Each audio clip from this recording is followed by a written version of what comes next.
অসম মিহিৰ উলুৱা এটা সাংঘাতিক অসমৰ প্ৰতি অৱদান থকা এটা পৰিয়াল আৰু সেই অৱদানৰ বাহিৰেও তেওঁলোকৰ দুদুল চৌধুৰী মানে কুংকি চৌধুৰীৰ দেউতাকৰ কথা মোৰ মনত আছে 25 বছৰ মান আগতে প্ৰতিগৰাকী অসমীয়া মানুহে সেই কথাটোলৈ গৌৰৱ কৰা উচিত যে এবাৰ বুট কৰো ভাৰতীয় সেনা নে CRPF এ তেওঁলোকৰ হাতীনে ঘোঁৰা ইয়াত আমি 2001-2 চনৰ মানৰ কথা গুৱাহাটীৰ ৰাস্তাত মানে দৌৰাত উৎপীড়ন মানে ঘোঁৰা দৌৰি ফুৰিছে হাতী দৌৰি ফুৰিছে তেওঁলোকে নিয়ন্ত্ৰণ কৰিব পৰা নাই কোনে নিয়ন্ত্ৰণ কৰিলে তেওঁলোকে গৈ পেলাই ফৰ্মেলি আনুষ্ঠানিকভাৱে ক'লে দুদুল চৌধুৰী মানে কুংকি চৌধুৰীৰ দেউতাকে নিয়ন্ত্ৰণ কৰিলে আৰু সকলো বাতৰি কাকতত আহিছিল আমি অসমীয়া মানুহে কিছুমান কাম কৰিব নোৱাৰে কিছুমান কথাত আমি পাছ পৰা বুলি কৈ থাকো কিন্তু তাৰ মাজত দুদুল চৌধুৰীয়ে এই কামটো কৰি কিনো আমাক গৌৰৱান্বিত কৰিছিল এতিয়া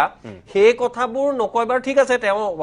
বিৰোধীৰ পৰা উঠিছে বাপেকৰ বা দেউতাকৰ জয়গান নাগায় কিন্তু বাপেকে কি খাইছিল নাখাইছিল এইবোৰ সম্পূৰ্ণ অপ্ৰাসংগিক অপ্ৰয়োজনীয় কথা টানি আনি লগতে লুৰিণজ্যোতি গগৈ বিয়াৰ কথা টানি আনি গোটেই কথাটো আৰু তৰল কৰি দিছে মই যে কৈছো যে আমাৰ নিম্নগামী যেটো বাগধাৰাৰ গতি এইটো আসলতে ৰখাব লাগে আৰু সাইদুলে এটা কথা ঠিক কৈছিল মাজতে কেদিনমান আমি দেখিছিলো যে এই ধাৰাটো এবাৰ বৰ বেছি তললে যোৱা নাই কিন্তু 3 দিন মানৰ পৰা দেখিলো যে কুংকি চৌধুৰী গৰু খোৱা এই দেউতাক মাকে গৰু খোৱা কথা লুৰিণজ্যোতিৰ বিয়াৰ কথাৰ পৰা আহাৰ পৰা আকৌ সেই কথাটো নিম্নগামী হ'বলৈ গৈছে গতিকে মই আহ্বান জনাইছো এই কথা ইয়াতে নিৰসন হওক মানে নিৰ্মূল হওক আৰু তেওঁলোকে সঁচা অৰ্থত যদি ডেভেলপমেন্টৰ উন্নয়নৰ কথা কৈছে তাৰ ওপৰত ভিত্তি কৰি তেওঁলোকে শেষৰ কিটা ওভাৰ তেনেকে খেলক হয় মই অভিজিত শৰ্মা ডাঙৰীয়া বহুতে কৈছে নিৰ্বাচনৰ ফলাফল 4 মেত আমি গম পাম কুংকি জয়ী হ'বনে পৰাজিত হ'ব কিন্তু কুংকি নিৰ্বাচনৰ ৰিজাল্টত কিবাকে হাৰিলেও কুংকি কিন্তু জয়ী হৈছে বুলি ইতিমধ্যে এটা চৰ্চা হৈছে অন্তত কালিৰ দিনটোত মুখ্যমন্ত্ৰী সেই পৰ্যায়ত আক্ৰমণ কৰাটোৱে কুংকিৰ কাৰণে জয় বুলি বহুতে অভিহিত কৰিছে আপুনি কি বুলি ভাবে না মইতো এটা মোৰ এটা বেলেগ চিন্তা এটা কৰিছো মই ধৰক আমাৰ আপুনি সেন্ট্ৰেল গুৱাহাটীত যেতিয়া যাব আপুনি মন্দিৰ বিলাকত যেতিয়া যাব মন্দিৰ বিলাকত অসমীয়া পুৰোহিত নাই এতিয়া সব বাহিৰা পুৰোহিত এই কামটো কোনে কৰি থৈ গল অশোক সিংহালে কৰি থৈ গৈছে অশোক সিংহালে এই কামটো কৰি থৈ গৈছে য'ত য'ত বামুণ পুৰোহিত দেখিব তাতে এটা ডাঙৰ CC কেমেৰা এটা লগাই থৈ দিছে কিজানি দানৰ পইচা লৈ যায় এনেকুৱা হ্যাঁ এতিয়া কথাটো হল 23% অসমীয়া ভোটাৰ আছে মোৰ যদি ভুল হোৱা নাই কিন্তু এতিয়া চিন্তাটো এনেকুৱা হৈ গৈছে যে মাৰোৱাৰী মানুহ যিখিনি আছে মাৰোৱাৰী মানুহে সাধাৰণতে বিহাৰী মানুহক ভোট নিদিয়ে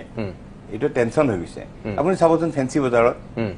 গাদীত বহি আছে মাৰোৱাৰী বিলাক মই ঠাট্টা কৰা নাই দেই আৰু ঠেলালা বস্তা দাঙি আছে বিহাৰী বিলাকে তো মোৰে এটা মাৰোৱাৰী বন্ধু এটা হিনান মোক কৈছে যে এই আমি আৰু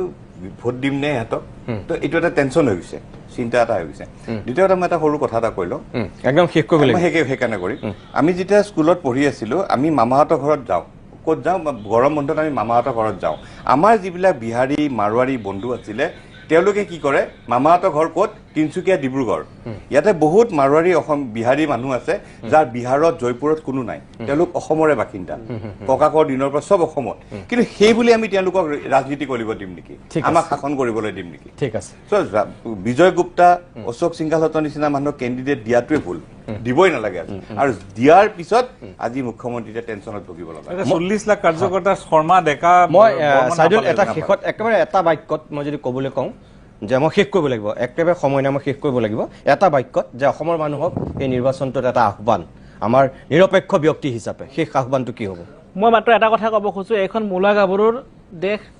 এখন কনকলতাৰ দেশ এখন চন্দ্ৰপ্ৰভা শইকীয়ানীৰ ভাবে বহু কথা কৈছিল আৰু সেইখিনি কথা আছে আজি ঐতিহাসিকভাৱে বিশ্লেষণ কৰি কিছু দোষ বা আখুৱা উলিওৱাটো সহজ কথা কিন্তু সেই সময়ত মানুহৰ যিটো আবেগ আছিল সেই আবেগৰ আগত বহুত যুক্তিও আছিল তাৰ পিছৰ পৰা আপুনি লাহে লাহে যদি দেখে মই খুব দীঘলীয়া বিশ্লেষণ কাৰণে প্ৰতিটো নিৰ্বাচনৰ কথা নকওঁ আপুনি এই যে কিছুমান নিৰ্বাচনৰ আগত কিছুমান কথা কোৱা হয় যেনেকৈ 2006 চনত তৰুণ গগৈদেৱে কৈছিল যে হু ইজ বদৰুদ্দিন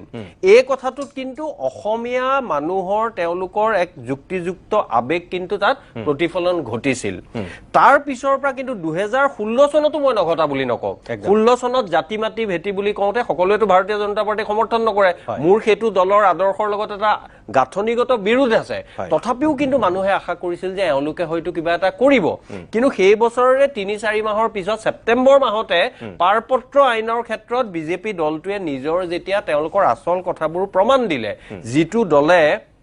2016 চনত কি কৈছিল যে অসম চুক্তি আমাৰ আত্মা ক'ত কৈছিল ময়ূৰ বৰাই কোৱা নাই বা আপুনি কোৱা নাই তেওঁলোকৰ ইস্তাহাৰত কৈছিল তাৰ পিছত অসম চুক্তিৰ যিটো মূল কথাটো কি 5 নং দফা 6 নং দফাতকেও বেছি গুৰুত্বপূৰ্ণ য'ত বিদেশী বিতাৰণৰ কথা আছে হেতুক লাহেকে নিখকটীয়া কৰি দুৰ্বল কৰি এটা ধৰ্মৰ বিদেশীক আকোৱালি ল'ব 2024 চনলৈ দৰকাৰ হলে 34 চনলৈ দৰকাৰ হলে অনন্ত কাললৈ আৰু বাকিখিনি মানুহক আভুৱা ভাৰি এই যিবোৰ কাম কৰিলে এই গোটেই কথাবোৰৰ কাৰণে আসলে ইস্যু কেনেকে নাই ইস্যু আছে যেনেকৈ আন্তৰ্গাঁথনি নিৰ্মাণৰ ক্ষেত্ৰত চৰকাৰখনে কিন্তু মই কাম নকৰা বুলি নকওঁ চৰকাৰ কাম কৰিছে চাকৰি দিয়াৰ ক্ষেত্ৰত হিমন্ত বিশ্ব শৰ্মাই ভাল কামেই কৰিছে সেই হিচাপত মানে অকমান পৰিষ্কাৰভাৱে আগৰ যিটো হোৱা নাছিল সেইখিনি কৰিছে ড্ৰাগছৰ বিৰুদ্ধে ভাল কামখিনি ভাল কিন্তু মূল যিকিটা আমাৰ জাতিটোৰ এই সমাজখনৰ আদৰ্শৰ কথা আছিল সমাজৰ মাজত মোৰ আপত্তি এই কাৰণে আৰু সাধাৰণতে চৰকাৰক আপত্তি এই কাৰণে কৰা হয় যে সমাজত বিভাজন সৃষ্টি কৰিবৰ কাৰণে আমি চৰকাৰ এখনক নানো চৰকাৰখনে কৰা ভাল কামখিনি আমি সাধুবাদ দিও হিন্দু মুছলমানৰ নামত অনবৰত যেতিয়া এক ধৰণৰ বিভাজনকামী মানসিকতা আনিব অনবৰতে যেতিয়া জাতিটো হিন্দু বিভাজন বিভিন্ন ধৰণৰ বিভাজনৰ কথাৰে এক বিষবস্প ছটিয়াই দিয়াৰ প্ৰয়াস যেতিয়া চৰকাৰৰ কেতবোৰ মানুহে কৰিব তেতিয়া আচলতে বিৰোধীৰ দায়িত্ব বিৰোধীৰ কৰ্তব্য সেইখিনি কথা ক'ব লাগে আৰু সেই কথাবোৰ বলিষ্ঠভাৱে হয়তো নোকোৱা দেখি বা আজি কিছুমান ক্ষেত্ৰত একপক্ষীয় যেন লগা দেখি আপোনাৰ মনলৈ হয়তো ভাৱ হৈছে কিন্তু মই ভাবো ইস্যু আছে আৰু এই ইস্যুবোৰ আমি অন্তত সজীৱ সতেজ কৰি প্ৰাসংগিক কৰি ৰখাটো আমি গণতন্ত্ৰক ভাল পোৱা মানুহ হিচাপে এগৰাকী নাগৰিকৰ কৰ্তব্য বুলি মই ঠিক আছে ধন্যবাদ আকৌ আহিম মই আপোনাৰ কাষলৈ মই অভিজিত শৰ্মা ডাঙৰীয়াৰ কাষলৈ আহিছোঁ এইমাত্ৰ ময়ূৰ বৰাই ডাঙৰীয়াই কোৱা কথাৰ আঁত ধৰিয়ে মই আপোনাক কওঁ তেখেতে কৈছে ইস্যু আছে আৰু যিবিলাক অসমৰ জ্বলন্ত সমস্যা সেইবিলাক আগতো যেনেকৈ আছিল এতিয়াও আছে আজিৰ দিনটোতো গৃহমন্ত্ৰী অমিত শ্বাহে যেতিয়া নিৰ্বাচনী প্ৰচাৰ সভাত অংশগ্ৰহণ কৰিছে ইয়াৰ পূৰ্বে আপুনি মন কৰিছে তেখেতে এতিয়ালৈকে 3খন নিৰ্বাচনী সভাত দ্বিতীয়খন কিন্তু ইয়াৰ পূৰ্বেও যিকেইটা প্ৰকল্প উদ্বোধনৰ পৰা আৰম্ভ কৰি শেহতীয়াকৈ তেওঁ 3বাৰ আহি গ'ল আজিৰ দিনটোতো তেওঁ কৈছে যে বিদেশী মুক্ত অসম গঢ়াৰ ক্ষেত্ৰত বিজেপিক আকৌ এবাৰ ভোট দিব লাগে এতিয়া মোৰ কথাটো হ'ল যে আপুনিও এই বিদেশী ইস্যুটোক লৈ অত্যন্ত চিৰিয়াছ এগৰাকী ব্যক্তি আপুনি এনআৰচিক লৈ কি কৰিছিল গোটেই অসমৰ মানুহে জানি থৈছে 10 বছৰত বিগত 10 বছৰত বিজেপিয়ে বিদেশী মুক্ত অসম গঢ়িবৰ কাৰণে আপোনাৰ দৃষ্টিত কি কৰা বুলি ভাবে আপুনি মানে ধন্যবাদ মানে এনেকুৱা হ'ল মানে বিজেপি চৰকাৰ অহাৰ লগে লগে মানে মানে আপোনাৰ কংগ্ৰেছ চৰকাৰৰ তেতিয়াৰ কৃষি বিভাগৰ 700 কোটি কেলেংকাৰী 3000 কোটি কেলেংকাৰী খুটা কম্বল এনেকুৱা ধৰণৰ বিষয়বিলাক দুৰ্নীতি এইবিলাক লৈ পেলাই মানুহ খুব অতিষ্ঠ হৈছিলে আৰু শেষত বিজেপি চৰকাৰক ভোট দি সৰ্বানন্দ সোণোৱাল ডাঙৰীয়াক শাসন ভাৰলৈ আনিলে তাৰ পিছত ঠিক তেতিয়া চলি থাকিলে চলি তেখেতে গৈ এনআৰচি অফিচত গ'ল শপত গ্ৰহণ কৰিয়ে গ'ল এনআৰচি বনোৱাৰ কথা ক'লে পিছত বাৰু সুপ্ৰিম কোৰ্টৰ পৰা বহুত বাধা আহিলে তেখেতেও মাত মাতিব নোৱাৰা হৈ গ'ল কিন্তু তাৰপিছত কাখনৰ কথা আহিলে যে দাড়ি কমা নকটাকৈ আমি হেৰি কৰিম এইখন 6 নং দফা তাকে কাখন অহাৰ পিছত 6 নং দফাটো আহিলে সেইবিলাক একো নহ'ল এনআৰচি তেনেকৈ ৰৈ থাকিলে পেলাই থলে ৰিভেৰিফিকেশ্যন নহ'ল বিদেশী সমস্যা আজি এনেকুৱা হৈ গৈছে যে এতিয়া যেতিয়াই মুখ্যমন্ত্ৰী ডাঙৰীয়া বিপদত পৰে এতিয়া আপুনি দেখিব ঠিক বিপদত কিবা এটা ঘটনা এটা ঘটি গ'ল ঠিক ৰাতি নহ'লে পিছদিনাখন অসম চুক্তিৰ ওপৰত এখন মিটিং এখন বহে অতুল বৰাৰ লগত আচ্ছা আচকো মাতি দিয়ে আচ্ছা মই নাম নকওঁ বাৰু আচ্ছা এতিয়া কথাটো হ'ল হাঁহিয়ে উঠা কৈ দিয়ে নহয় নাম নকলেও কথাটো এনেকুৱা হ'ল যে 85 চনৰ পৰা 2026 চনলৈ আলোচনাই কৰি আছে সমাধানৰ ৰাস্তা নোলায় এতিয়া আমি ধৰি যিবিলাক আন্দোলনকাৰী আছিল তেওঁলোকবিলাককে অসম চুক্তিৰে মন্ত্ৰী হৈছে আচ্ছা এতিয়া কথাটো হ'ল চাওক একদম খোলাখুলি যদি কথা কওঁ মোৰ আজি 54 মোৰ চেলবিলাক অলপ কমি আহিছে এতিয়া সবৰে কমি আহিছে অসম চুক্তি কৰা মানুহবিলাকৰো কমি আহিছে মন্ত্ৰীবিলাক সবৰে কমি আহিছে আমাৰ যেতিয়া চেলবিলাক কমি আহিব আমাৰ চিন্তা কৰা স্মৃতি শক্তিবিলাকো কমি আহিব সো এতিয়া আমি আলোচনা কৰি লাভ নাই এতিয়া আমি ইমপ্লিমেণ্ট কৰাৰ কথা চিন্তা কৰিব লাগে খালি সেই আলোচনা কৰি কাজু বিস্কুট খাই ওলাই পেপাৰখনত লিড নিউজ এটা খালে হৈ গ'ল এনেকুৱা ধৰণৰ বিষয় তাৰপিছত কি হ'ল আপোনাৰ এইবিলাক গৈ হঠাৎ কি হ'ল বস্তুটো ডাইভাৰ্ট কৰিলে উচ্ছেদ বিদেশী খেদা এনেকুৱা আজি যদি মোৰ হাতত এতিয়া ডাটাটো নাই মই দিব পাৰিলে বহুত ভাল হ'ল হয় মনমোহন সিঙৰ চৰকাৰে ডাঙৰীয়া চৰকাৰে কিমান বিদেশী খেদিলে আৰু 2014 চনৰ পৰা কিমান বিদেশী খেদিলে সেই ডাটাটো ওলালে আপুনি আচৰিত হ'ব 2019ৰ পাৰ্লিয়ামেণ্টত হিচাপ দিছে আচ্ছা অসম চৰকাৰে এতিয়ালৈ কিমান খেদিলে 2021 চনত এটাও খেদা নাই 2022 চনত দুটা খেদিছে তিনিটা খেদিছে তেনেকুৱা কিন্তু আমাৰ ডাটা নহয় দেই চৰকাৰী ডাটা এতিয়া হেতুৰ পৰা গৈ ফেলে গোটেই বস্তুটো আহি গ'ল হিন্দু মুছলিমলে মই নকওঁ কাম হোৱা নাই বুলি আজি হিমন্ত বিশ্ব শৰ্মা ডাঙৰীয়া 2021ত মুখ্যমন্ত্ৰী নহয় 10 বছৰ আগত যদি মুখ্যমন্ত্ৰী হলই আজি ৰাস্তা ঘাটৰ পৰা আৰম্ভ কৰি সব ফালে ভাল হলে বেছি আগতে ভাল হল কিন্তু এতিয়া হৈছে মই নকওঁ কিন্তু যিখিনি কাম 1 লাখ চাকৰি দিছে ভাল লাগে 1 টকাও নোলোৱাকৈ 1 টকা নোলোৱাকৈ চাকৰি দিছে ল'ৰা ছোৱালীখিনি ওয়েলকাম কিন্তু অনবৰত আপোনাৰ হিন্দু মুছলিম গৰু মাংস উমুক তুমুক মাৰিম পাইটিম কাটিম এইবিলাক বস্তু মানে ভাল নাপায় আমাৰ বাৰু হৈ গ'ল আমি শুনি থাকিলো নতুন প্ৰজন্মই এইবিলাক বস্তু ভাল নাপায় বিষয় হ'ব লাগিছিল কি এনআৰসি বিদেশী এইখিনি যেতিয়া উচ্ছেদ কৰিছিল আমি ওয়েলকাম কৰিছিলো যে হয় উচ্ছেদ কৰিছে সবে দেই আপোনালোকক সবে আমি ওয়েলকাম কৰিছিলো যে উচ্ছেদ অভিযান কৰিছে ভাল কথা কিন্তু উচ্ছেদ কৰা মানুহখিনি গৈ আৰু ক'ত বহালে কি কৰিলে পইচাহে দিয়া দিলে পিছৰ এতিয়া যিখিনি এখন চৰকাৰৰ মই এটা কথা কওঁ ভুল এটা মই কম তেওঁলোকৰ অহংকাৰটো বেছি হৈছে আপুনি মাতিব নোৱাৰা হৈছে তেওঁলোকক কথা ক'ব নোৱাৰে ঠাট্টাটো বেছি কৰে নামাতে দেখা পালে নামাতে পেনেলিষ্ট বিলাক যে আহে বিজেপি নামাতে বেয়া পায় জেলত ভৰাম ঘৰ ভাঙিম উমুক কৰিম তুমুক কৰিম এনেকুৱা ধৰণৰ চ' চাওক দমন কৰি আপুনি দেশ চলাব নোৱাৰে ভয় ভাবুকিৰে দেশ চলাব নোৱাৰে যিখিনি ভাল কাম তেখেতে ইমান দিনে কৰি আছে আজি দুদিনৰ পৰা সেই গোটেই কামখিনি নিগেটিভ হৈ ডাউনফল হৈ গ'ল গৰু মাংস খোৱাৰ কথা কৈছে আজি তেখেতে কৈছে আইন এখন আছে বোলে গৰু মাংস খোৱাৰ কেছ দিব দিছে আৰে আপুনি নিজে নিদিয়ে কিয় you are the king of the state আপুনি ৰজা আপুনি দিয়ক না কেছটো তো ঠিক তেনেকুৱা কথা আৰু ক'ব লগা বহুত আছে ঠিক আছে মই আহিম মই দেৱজিৎ গোস্বামীৰ কাষলৈ আহিছোঁ এইবাৰৰ নিৰ্বাচনতো প্ৰত্যেকটো ৰাজনৈতিক দলে যিহেতু নিৰ্বাচনী ইস্তাহাৰ বা সংকল্প পত্ৰ ঘোষণা পত্ৰ আমি যি নামেই নকওঁ কিয় তেওঁলোকে প্ৰকাশ কৰিছে আপুনি ভাবেনে যে আমাৰ এই নিৰ্বাচনবিলাকত এই নিৰ্বাচনী ইস্তাহাৰ বা ঘোষণা পত্ৰবিলাকক আজিৰ জনসাধাৰণে বিশ্বাস কৰে সেই বিশ্বাসৰ পৰিৱেশটো নোহোৱা কৰিলে কোনে ৰাজনৈতিক দলসমূহে এটা এটাকে কাকো আপুনি এইটো মানে ভাগ কৰিব নোৱাৰে প্ৰায় সকলো ৰাজনৈতিক নেতা আমি 85 চনৰ পৰা আমাৰ প্ৰজন্মটো আমি 85 চনৰ পৰা যেহেতু ওচৰৰ পৰা পাইছো আমি 85 চনৰ পৰা দেখিছো যে মানুহক অকল ঠগালে অসম চুক্তি ৰূপায়ণৰ নামত গোটেই আজি 40টা বছৰে আমাক সকলোৱে ঠগাই থাকিলে আৰু এতিয়া এই চৰকাৰখনৰ চাওক আমি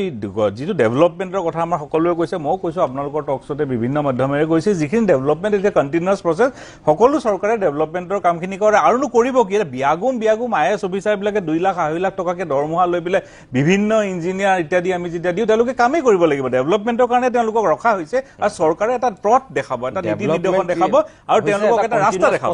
it's a continuous process it should continue কথাটো হৈ গ'ল কি মই সেইটো লৈ পেলাই চৰকাৰে সেই প্ৰচেছটো থাকিব যেনেকৈ অভিজিৎ শৰ্মা ডাঙৰীয়া কৈছে যে নিকা আমি 1.5 লাখ প্ৰায় চাকৰি দিছে আমি ধন্যবাদ জনাইছো বাৰ কৈছো আজি তাৰিখতো আপোনাৰ টকশ্বত কৈছো আমি ধন্যবাদ জনাইছো এপিএছচি ৰিফৰ্ম কৰিছে আমি ভাল পাইছো কিন্তু আমি বিজেপিক বিশেষভাৱে বিজেপি চৰকাৰখনক আমি এইগিটা কামৰ কাৰণে আনা নাছিলো এই বিজেপি চৰকাৰখনক মানুহে 2014 চনত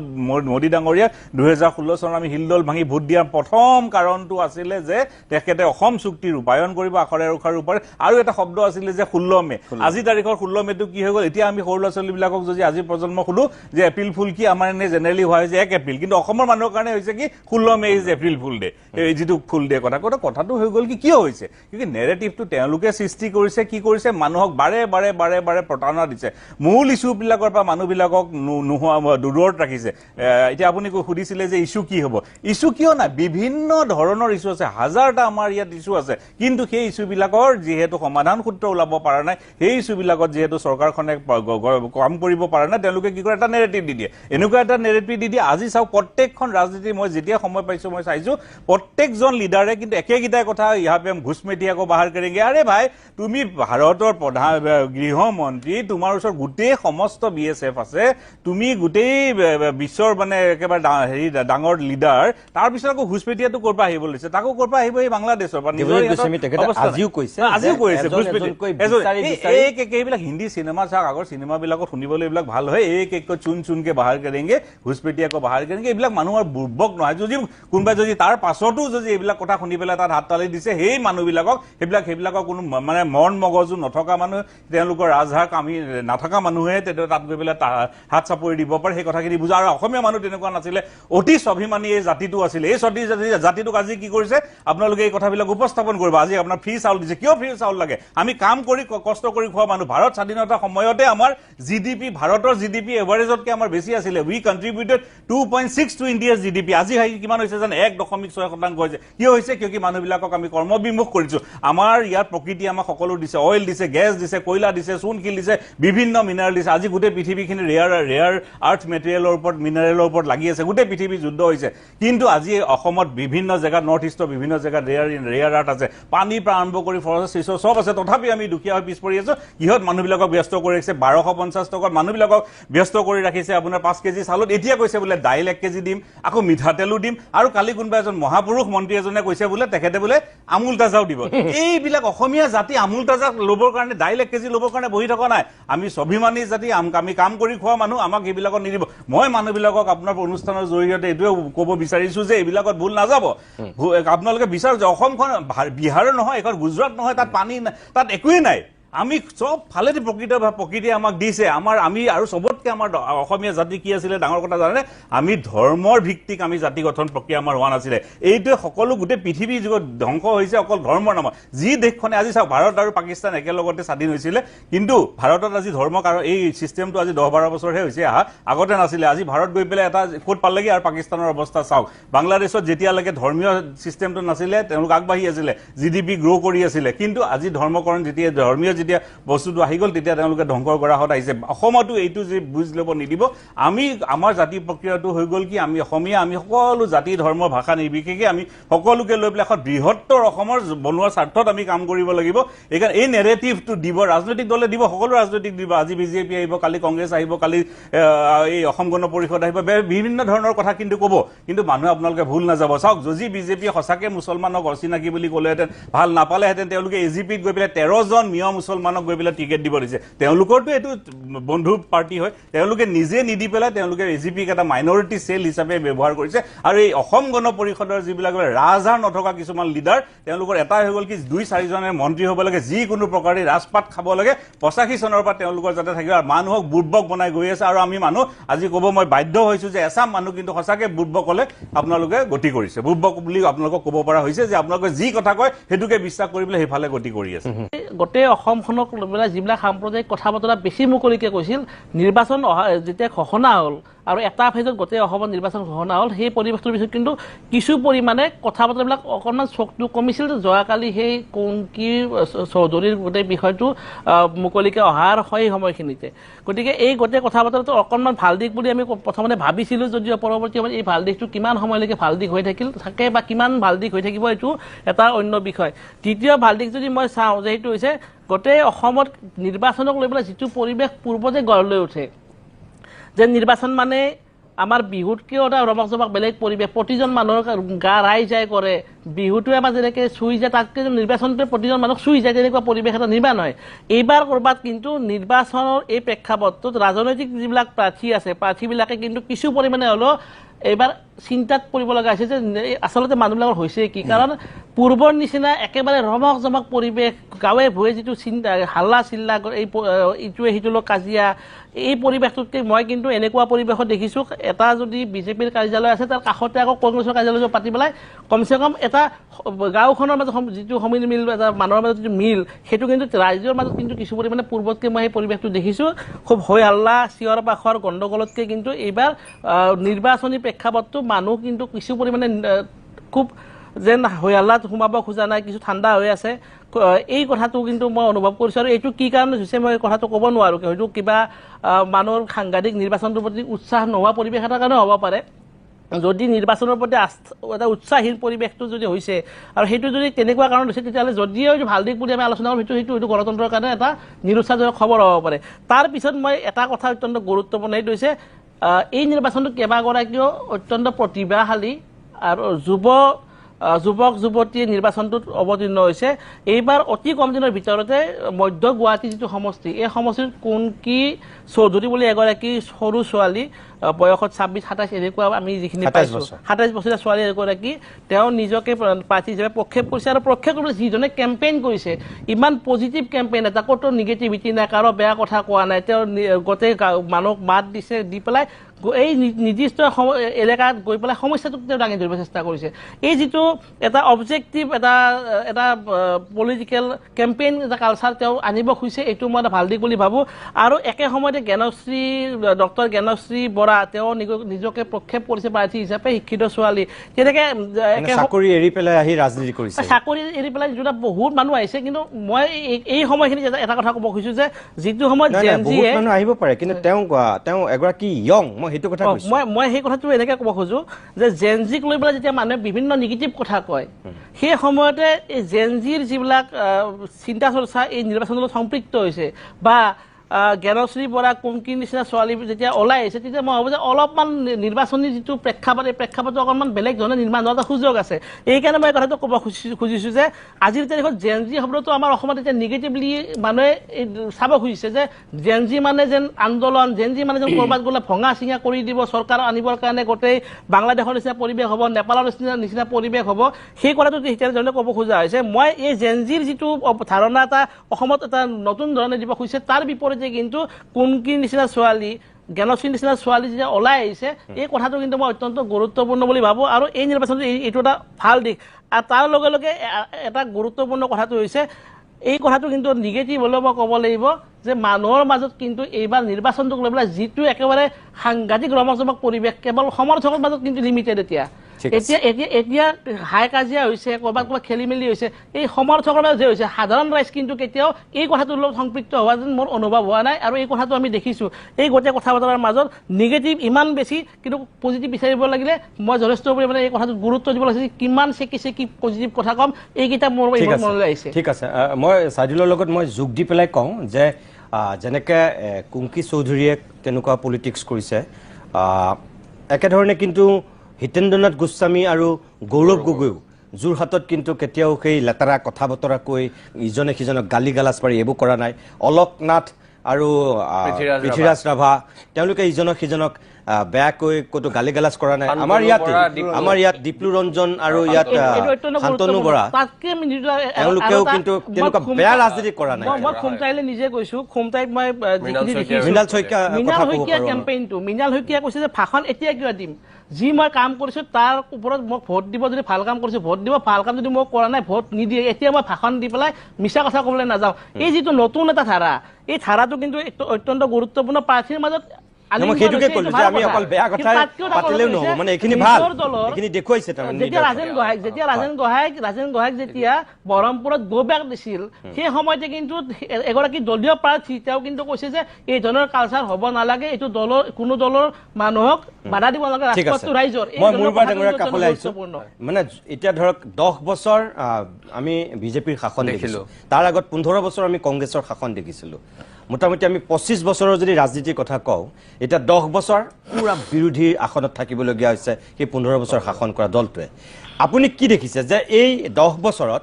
কংগ্ৰেছে কিবা শিকিলে নে একোৱে নিশিকিলে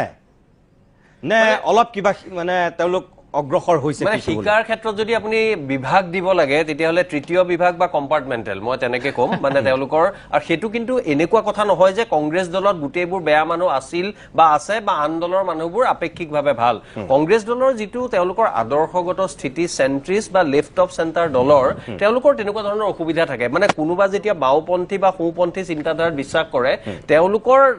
ৰাজনৈতিকভাৱে যিমান বিফল হ'লেও একাংশ মানুহ থাকে যি আকুৰগোজভাৱে নিজে ভাল পোৱা আদৰ্শটো খামুচি ধৰি থাকে কংগ্ৰেছৰ ক্ষেত্ৰত বা তেনেকুৱা দলৰ ক্ষেত্ৰত কি হয় যেতিয়া তেওঁলোক ক্ষমতাত থাকে সকলোবোৰ মানুহ হিলদোল ভাঙি আহে আৰু ক্ষমতাৰ পৰা যেতিয়া ক্ষমতাহীন হয় তেতিয়া মানুহবোৰ তাৰ পৰা আঁতৰি যায় গতিকে মই আপোনাক সৰু এটা উদাহৰণ দিওঁ ক'লেই হয়তো হ'ব আজি কেইদিনমান মানে অলপ দিন আগতে মই মাজতে এমাহমানৰ কাৰণে বিশ্ববিদ্যালয় নিমন্ত্ৰণত আমেৰিকালৈ গৈছিলোঁ তাৰ আগত কংগ্ৰেছৰ এজন সাংসদে তেওঁ মেনিফেষ্টোখন আলোচনা কৰিবলৈ আমাৰ ঘৰলৈ আহিছিল মই এইকাৰণে কৈছোঁ যিহেতু কথাটো সামাজিক মাধ্যমত তেওঁলোকে নিজে দিছে তাৰপিছত মই যিখিনি পাৰো মই মোৰ কথাখিনি কলো কোৱাৰ পিছত মই আমেৰিকাত থাকোতে খবৰ পালো যে তেখেতে সেই সাংসদ যাৰ মেনিফেষ্টৰ দায়িত্ব দিয়া আছিলে তেওঁ দলটো সলালে তেওঁ দলটো সলাই পেলাই বুধ কৰো এতিয়া ইয়াৰে এটা সমষ্টিত তেওঁ বিধায়ক হবলৈ চেষ্টা কৰিছে গতিকে এই উদাহৰণটো কিন্তু একমাত্ৰ তেওঁৱেই নহয় তাৰ আগতে আগৰ দলৰ সভাপতি আপোনালোকৰ অঞ্চলৰে ভূপেন বৰাই দেখুৱাইছে ৰিপুন বৰাই এটা সময়ত দেখুৱাইছে বিভিন্ন মানুহে বিভিন্ন সময়ত দেখুৱাই আকৌ ঘূৰি আহিছে গতিকে কংগ্ৰেছ দলে বৰকে শিকনি লোৱা বুলি ক'ব নোৱাৰে কিন্তু অসমৰ মানুহক কিন্তু মই সাধুবাদ এই কাৰণে দিওঁ 2021 চনত মই আপোনাৰ শ্ব'তে কৈছিলো যে অখিল গগৈ জেলত থকাৰ সময়ত নিৰ্বাচিত হোৱা কথাটোৱে সেই সময়ৰ আটাইতকৈ আশাৰ বতৰা বুলি কৈছিলো 2024 চনৰ কথাটো চাওক যে 9টা সমষ্টি যিকেইটা সমষ্টি পূব অসম উজনি অসমৰ সমষ্টি 9টা বিধানসভা সমষ্টি যোৰহাট লোকসভা সমষ্টিৰ অধীনৰ য'ত গৌৰৱ গগৈয়ে জয়লাভ কৰিছিল আৰু মাত্ৰ মাজুলী সমষ্টিত তেওঁ 5000 মান ভোটত কমত আছিল গতিকে অসমীয়া মানুহে কংগ্ৰেছক বা আমাৰ বিৰোধী দলক একো নিদিয়া বুলি আপুনি ক'ব নোৱাৰে বিভিন্ন সময়ত দিছে কিন্তু এতিয়া তেওঁলোকে যে উভত গুৰে নাচা বা নিজৰ আদৰ্শগতভাৱে ৰাখিব নোৱাৰা আৰু তাৰ বিপৰীতে শাসকীয় দলটোৱে যিকেইটা মূল প্ৰতিশ্ৰুতি দিছিল সেইটো ৰাখিব নোৱাৰি তেওঁলোকে কেৱল এই যিটো তেওঁলোকৰ মূল আদৰ্শ ধৰ্মকেন্দ্ৰিক তাক লৈ আগবঢ়াই অসমীয়া জাতিসত্তাটোক নিশকটীয়া কৰি থকাৰ যিটো পৰিকল্পনা সেইটোৰ বিৰুদ্ধে আচলতে আমি কথা কওঁ আমাৰতো এনেকুৱা কথা নাই যে হিমন্ত বিশ্ব শৰ্মাক বেয়া পাওঁ সোণোৱালক বেয়া পাওঁ মোদীক বেয়া পাওঁ এনেকুৱা কথা নাই কিন্তু কেতিয়াবা ক'বলৈ মন যায় নিতুমণি শইকীয়া আপুনি চাব আজি সামাজিক মাধ্যমত মই কোনোবাই লেখা দেখুৱাইছো কোনোবাই লিখিছে আৰু তাৰ কথাবোৰ কিন্তু জ্ঞান প্ৰজ্ঞাবোৰ আমি আচলতে হাঁহি কৰিব নোৱাৰো তেওঁ কৈছে যে বহু নেতাই আহি যে নিৰ্বাচনৰ আগত অসমীয়া ক'বলৈ এনেকুৱা এখনৰ আগত লেকচাৰৰ আগত ৰৈ কয় যে ইমান অসমীয়া নকলেও হ'ব পাৰিলে নেওতা এখন দিব কিমান গণে আৰু বিদেশী কাৰণ আজি 3টা নিৰ্বাচনত মানুহ আহি পেলাই কয় গণি গণি গণি গণি গণি গণি আমি বহিষ্কাৰ কৰিম এতিয়া কোনোবাই সামাজিক মাধ্যমত লিখিছে যে অসমীয়া নিশিকিলেও হ'ব তেওঁলোকক পাৰিলে নেওতা দিয়ক নেওতাখন শিকক গণিবলৈ শিকক তাৰমানে এই কথাটোৰ মাজত শ্লেষ আছে বিদ্ৰুপ আছে কিন্তু বেদনাও আছে যন্ত্ৰণাও আছে যে ইমান দিন ধৰি আমাৰ যিটো ন্যায্য দাবী আছিল সেই দাবী তেওঁলোকে কৰিব পৰা নাই আৰু দ্বিতীয় এটা কথা মই ক'ব বিচাৰো অগপটো নিশকটীয়া হোৱাটো এইটো ক'ব নালাগে এইটোতো সকলোৱে জনা কথা কিন্তু এটা কথাত চাওক যে মই প্ৰদীপ হাজৰিকা মই সন্মান কৰো ব্যক্তিগতভাৱে মই চিনি পাওঁ আমগুৰি প্ৰদীপ হাজৰিকাক অকমান ধৰি লওক উগ্ৰ জাতীয়তাবাদী বুলিয়ে মানুহক এসময়ত সমালোচনা কৰিছিল বা আৱেগিক জাতীয়তাবাদী বুলি কয় এতিয়া প্ৰদীপ হাজৰিকা এবাৰ শিৱসাগৰত খেলিব বুলি ক'লে তাৰপিছত এই সমীকৰণটো এনেকুৱা হৈ গ'ল তাৰপিছত আকৌ কুশল দুৱৰীও আহিল আহাৰ পিছত ঠিক আছে আহিছে এইটো ৰাজনীতিৰ কথা মোৰ তাত মূৰ ঘঙাব লগা একো নাই শিৱসাগৰৰ ৰাইজে নিৰ্ধাৰণ কৰিব অখিল গগৈ জিকিব লাগে নে প্ৰদীপ হাজৰিকা লাগে নে কুশল দৌৰি লাগে কিন্তু অগপ দলৰ পৰা কিবা কোৱা শুনিলে তাৰমানে সম্পূৰ্ণৰূপে আপুনি মৌনতা জানো তেওঁলোকে অৱলম্বন কৰা নাই মৌন গান্ধাৰী ৰূপ অৱলম্বন কৰি তেওঁলোকে কেৱল অংক যেতিয়া তেওঁলোকে বাৰে বাৰে কয় মোৰ বুঢ়া ডাঙৰীয়া আপুনি আমেৰিকাত আছিলে আপুনি গম নাপাবও পাৰে কাৰণে মই কৈ দিছো যে তাৰ আগত অগপৰ ফালৰ পৰাও কোৱা হৈছিল কোনো ধৰণৰ বন্ধুত্বমূলক প্ৰতিদ্বন্দ্বিতা কৰা নহ'ব তাৰমানে হিমন্ত বিশ্ব শৰ্মাই কৈছিলে যে আমি কতো বন্ধুত্বপূৰ্ণ প্ৰতিদ্বন্দ্বিতা নকৰো আমাৰ মিত্ৰতা সুসংগঠিত মানে 100% মিত্ৰতা হ'ব তাত একদম বিশুদ্ধ কিন্তু হঠাৎ তাৰমানে অকল শিৱসাগৰতহে এই বন্ধুত্বপূৰ্ণ প্ৰতিদ্বন্দ্বিতাৰ কথাটো মই শেষত এটাই কথা কওঁ মই বিজেপি দলকতো বহুত ক'লো সেইটো ক'ব লগা নাই অগপ দলে বাৰে বাৰে কি কয় বাৰু আপোনাৰ নিশ্চিতভাৱে মনত আছে সকলোৰে মনত আহিব তেওঁলোকে কয় যে আমাৰ হাইকমাণ্ড অসমৰ ৰাইজ এতিয়া অসমৰ ৰাইজে বিচাৰিছে নেকি যে আপোনালোকক প্ৰতাৰণা কৰিলে নে প্ৰবঞ্চনা কৰিলে নে আপোনালোকৰ মাজত বেলেগ সমীকৰণ হ'ল যে এজনক দিয়াৰ পিছত যিজন এজন ধৰি লওক 85 চনৰে এজন নেতা যিজন নেতাক মই কৈছো ব্যক্তিগতভাৱে মই ভালো পাওঁ সন্মান কৰো সেই প্ৰদীপ হাজৰিকাক একাষৰীয়া কৰাৰ নিচিনাকে আকৌ কুশল দৌৰি লৈ আহিলে যিজন এজন আকৌ বিতৰ্কিত নেতা তথাপিও তেওঁলোক যদি ইমান সংযমী হয় মানুহ ইমান সংযমী হোৱা ভালনে ইমান সংযমী হৈ মানুহে এটা জাতিসত্তাৰ যিটো মূল আকাংক্ষা দাবীক তেওঁ পৰিণত কৰিব পাৰি মানে এইবোৰ কিন্তু অগপ নেতৃত্ব মানে হাতী পাৰ্টিৰ কাৰণে মই ভাবো এটা ডাঙৰ প্ৰশ্ন বহুত ধন্যবাদ গতিকে এনেকুৱা এটা নিৰ্বাচনত আহিব ইয়াৰ কাৰণ মুখ্যমন্ত্ৰীয়ে কৈ থৈছিল নিৰ্বাচনৰ আগত যদি মই ন্যায় দিব নোৱাৰো তেনেহলে মোক ভোটেই নিদিব সেই বাক্যটো স্বয়ং মুখ্যমন্ত্ৰীয়ে কৈ থৈছিল আপোনাৰ মতে কি যে জুবিন গাৰ্গ নিৰ্বাচনী ইস্যু হ'ব লাগে নে নালাগে আচলতে মই জুবিন গাৰ্গৰটো আহিম বাৰু মই আগতে এটা বেলেগ এটা কথা ক'ব বিচাৰো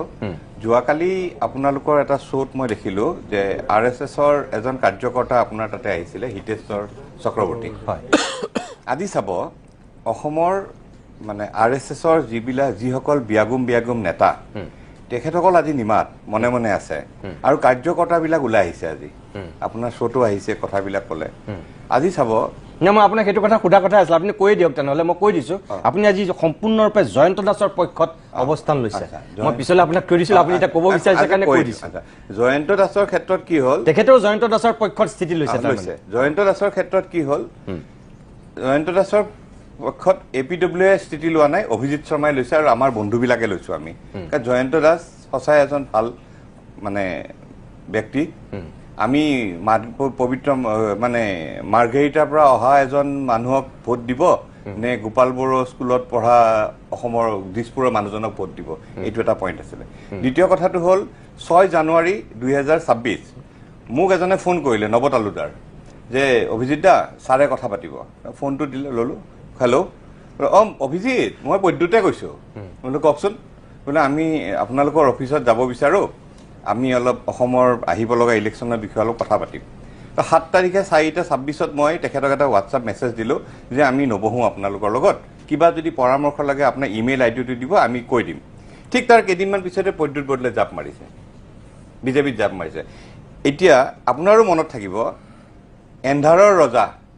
প্ৰদ্যুৎ বৰদলৈ বিদ্যুৎ মন্ত্ৰী আছিলে কি কয় জানে এলোৰে এলো প্ৰদ্যুৎ এলো বিদ্যুৎ গেলো এইটো আছিলে এটা ডায়লগ শ্লোগান এটা আছিলে চাব আপোনালোকে বাহৰ খুঁটা বিচাৰি ফুৰিছিলে আপোনালোকে আৰু সেই তেনেকুৱা এজন মানুহক দিছপুৰৰ সমষ্টিয়ে মানুহে কিয় ভোট দিব নালাগে আৰু সেইকাৰণে আমি জয়ন্ত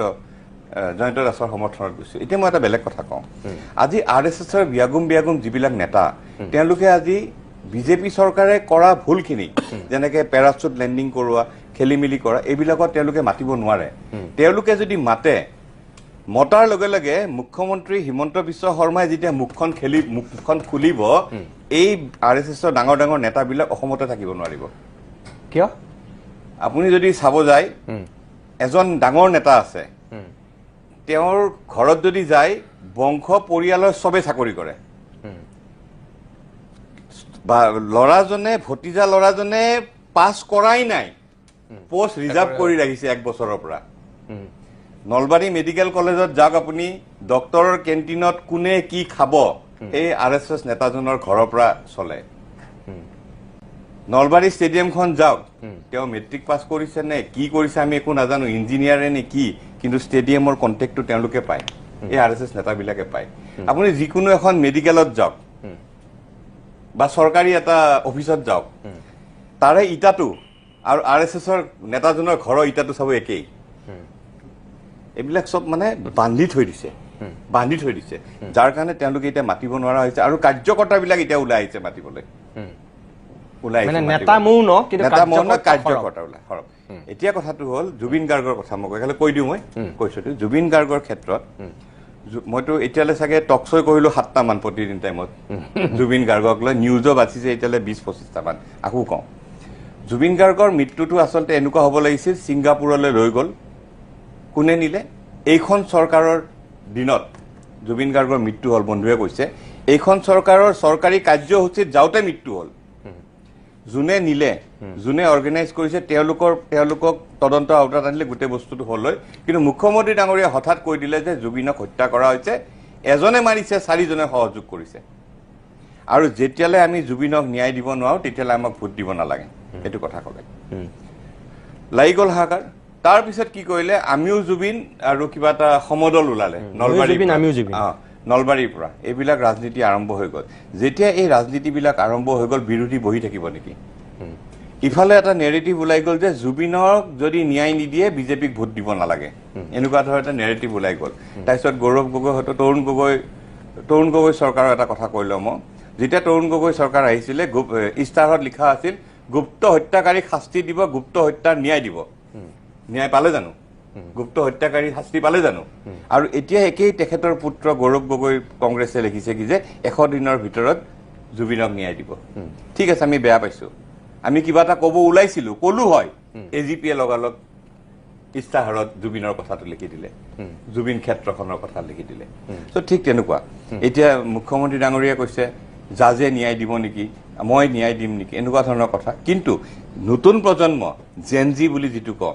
চাইদুলে কৈছে জেনজি মানে নেপালৰ সেই মানুহবিলাকৰ কথা কোৱা নাই বাংলাদেশৰ সেই জেনজি কথা কোৱা নাই অসমৰ জেনজিটো আৰু বেলেগ ধৰণৰ খুব ছফ্ট চিন্তাশীল মানে মৰমীয়াল জেনজি বুলিয়ে মই ক'লো খুব শিক্ষিত আৰু মৰমীয়াল জেনজি এই জেনজিখিনিয়ে কেতিয়াও অফিচ ভাঙিব নাযায় উৎপাত কৰিব নাযায় কিন্তু তেওঁলোকে মনত এটা খুব লৈ থৈ দিছে যে আমাৰ জুবিনক মাৰিলে আমাৰ জুবিন মৰিলে ন্যায় পাম নে নাই ভোট দিম নে নিদিম এনেকুৱা ধৰণৰ কিছুমান প্ৰশ্ন জেনজিৰ মাজত সোমাই আছে আৰু সেইকাৰণে মই কওঁ যে জুবিনৰ ক্ষেত্ৰত ৰাজনীতি কৰিব নালাগে কিন্তু সবে যেতিয়া ৰাজনীতি কৰিব চৰকাৰে যেতিয়া ৰাজনীতি কৰিব বিৰোধী ৰাজনীতি কৰিব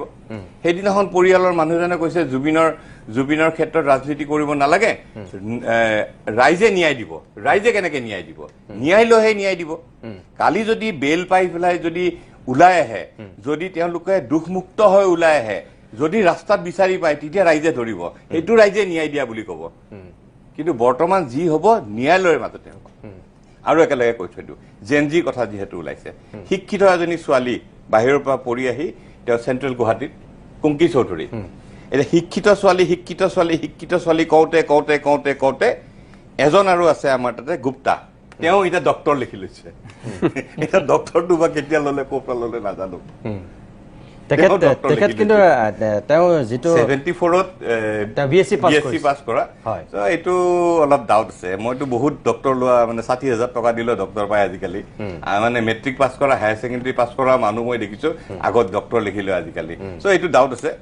যদি আপুনি ফাইট কৰিব বিচাৰে ফাইটে কৰক কিন্তু এই জেনজিৰ লগত কম্পিটিশ্যন কৰিব গৈ পেলাই আপুনি ডক্টৰ লিখি ল'ব জেনজিক অপমান কৰিব জেনজিক আপুনি নেপালৰ জেনজিৰ লগত তুলনা কৰিব অসমৰ জেনজিক বাংলাদেশৰ জেনজিৰ লগত অসমৰ জেনজিক তুলনা কৰিব এইটো নহয় এইটো কেতিয়াও হ'ব নোৱাৰে আৰু তাত আমাৰ অসমীয়া খিলঞ্জীয়া মুছলমান এজনো নাই আপুনি গোটেইকেইজনক যদি 13 জনক বিশ্লেষণ কৰি পেলাই চাই আপুনি তেওঁলোকে দেখিব যে প্ৰত্যেকজনেই পূৰ্ববংগীয় মুছলমান হয় আৰু তেওঁলোকৰ আগতে AUDF বা তেনেকুৱা দলৰ পৰা MLA হৈ আহা সেই সকলোকে তেওঁলোকে AGPত একমোডেট কৰিব দিছে আৰু তাৰ পাছত কৈ আছে যে আমি মুছলমানৰ বিৰুদ্ধে আমি হিন্দু সনাতনী শব্দ এটা ক'ব আগতে প্ৰথমবাৰ আছিলে জাতি মাটি ভেটি এইটো গ'ল তাৰপিছত শৰাই ভাতৰ শেষৰণ গ'ল এইবাৰ আজি 2 বছৰ মানৰ পৰা এটা শব্দ আহিছে এইটো হ'ল সনাতনী এই সনাতনী হিন্দুৱে যদি হয় আপোনালোকে আমাৰ ইয়াত আপোনাৰ প্ৰায় আধা সংখ্যক মানুহে খাবলৈ নাই দুবেলা দুমুঠি কাৰণে আজি আপোনালোকে গৰীব কল্যাণ যোজনাৰ অধীনত ৰাখিব লগা হৈছে আপোনালোকে 1 কেজি দাইল দিব লগা হৈছে সনাতনী হিন্দুকে তেওঁলোকৰ উত্তৰণৰ কাৰণে কিয় কাম নকৰে আজি সেই সনাতনী হিন্দু মেল নিউট্ৰিশ্যন আজিও শিশুৰ প্ৰসূতি হাৰ শিশুৰ হাৰ মৃত্যুৰ হাৰ কিমান বেছি ভাৰতবৰ্ষত চবফালেদি দুৰ্ভিক্ষ হৈ আছে ৰেকৰ্ডে কয় তথ্যপাতি কয় মেল নিউট্ৰিশ্যন চিলড্ৰেন ইত্যাদি শিশুৱে শিক্ষা ব্যৱস্থা এৰি পেলাই মাক দেউতাকে পঢ়াব নোৱাৰাৰ কাৰণে বাহিৰত আহিবলগীয়া হৈছে হস্পিটেলত ট্ৰিটমেণ্ট কৰিব যদিও ফ্ৰী দিয়া বুলি কয় কিন্তু কিছুমান টেষ্ট ইত্যাদি কাৰণ দিব লাগে স্বাস্থ্য আপোনাৰ পৰীক্ষা নকৰাকে স্বাস্থ্য ট্ৰিটমেণ্ট নকৰাকে মানুহ মৃত্যু খৰি আপোনাৰ শ্মশানত গৈ পেলাই খৰি জ্বলাবলৈ বহুত হিন্দু পৰিয়াল আছে আমি চিনি পাওঁ আমি মৰিগাঁৱত এদিনা এটা পৰিয়াল আছে মোক ফোন কৰিছে কৈ পেলাই মই তেওঁলোকৰ অন্তুষ্টিকাৰ কাৰণে পইচা দিছো মই আপোনাক ৰেকৰ্ডত ক'ব বিচাৰিছো কিমানেই যদি আপোনাৰ সনাতনী আপোনালোকে ধৰ্ম বা সনাতনী মানুহৰ উত্তৰণৰ চিন্তা কৰে সেইখিনি হাতে কামে লাগি পেলাই কৰক সমাজখন ভাগ নকৰিব অসমীয়া সমাজত আমি এইটো কেতিয়াও মানে মই ধন্যবাদ জনাইছো মই মৰিবৰা ডাঙৰীয়া দেৱজিৎ গোস্বামীৰ কথা ৰাত ধৰি আপোনাক এটা কথা কওঁ যে কুংকি চৌধুৰীৰ ক্ষেত্ৰত কালি মুখ্যমন্ত্ৰীয়ে যেতিয়া সেইটো বক্তব্য দিলে আজিৰ দিনটোতো আকৌ তেখেতে কৈছে কিন্তু কেন্দ্ৰীয় মন্ত্ৰীসভাত থকা কিৰেণ ৰিজিজু তেখেত আমাৰ অৰুণাচলৰে মানুহ তেখেতে দেখোন নিজে গো মাংস খোৱাৰ কথা কৈছে তেওঁতো হিন্দু আৰু চাওক সেইটো আৰু 2 নম্বৰ কথা মই আপোনাক এইটো কথা ক'ব বিচাৰিছো যে কুংকি চৌধুৰীহে তাত নিৰ্বাচন খেলিছিল দেউতাকে বা মাকে খেলা নাই মাক দেউতাকটো খেলা নাই আৰু আনকি তেওঁলোকে কোনো দিন নিৰ্বাচনৰ কেম্পেইনিঙতো অহা নাই কি কাৰণে বাৰু মুখ্যমন্ত্ৰীয়ে কুংকি চৌধুৰীক আক্ৰমণ কৰিবলৈ গৈ মানে তেওঁৰ বিষয়ে একো ক'বলৈ নথকাৰ কাৰণে মাককে টানি আনিলে নেকি তাৰমানে আপুনি কি বুলি ভাবে চাওক কুংকি চৌধুৰীৰ দেউতাকৰ মানে ককাকৰ দিনৰ পৰা গিৰিজানন্দ চৌধুৰী